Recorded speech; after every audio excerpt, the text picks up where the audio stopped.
Jesus Christ, and it changed his life forever.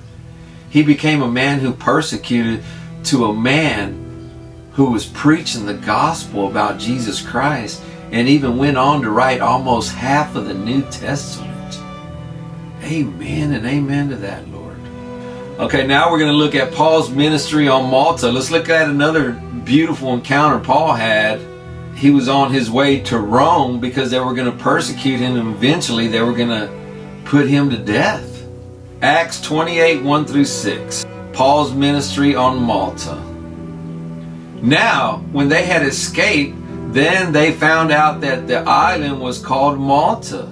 The natives showed us unusual kindness, for they kindled a fire and made us all welcome because of the rain that was falling and because of the cold.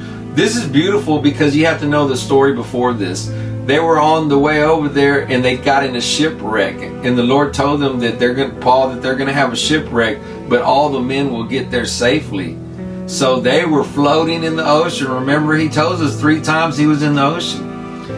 And they were floating, and they came to this island called Malta, and the natives there showed them very kindness. Verse 3. But when Paul had gathered a bundle of sticks and laid them on the fire, a viper came out because of the heat and fastened to his hand.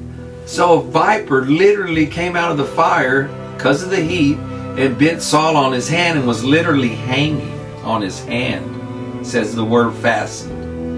When the natives saw the creature hanging from his hand, they said to one another, "No doubt this man is a murderer, whom though he has escaped the sea," because remember they were at shipwreck at sea, "yet justice does not allow him to live." They said he may have escaped the sea, but justice is going to get him by the use of the viper, because the viper was deadly. If a viper bit you, it's just a matter of time before you swell up and die. Verse 5.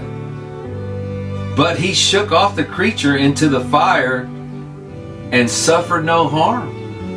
Paul did this number right here in front of the fire, shaking the snake into the fire, and suffered no harm. No harm came over him. Verse 6. However, they were expecting that he would swell up or suddenly fall down and dead. They were expecting him to die, because that is not normal for a man to get bitten. There's a verse that Jesus says that he will protect you even from the poisonous that they give you. And Jesus Christ showed up in that fire.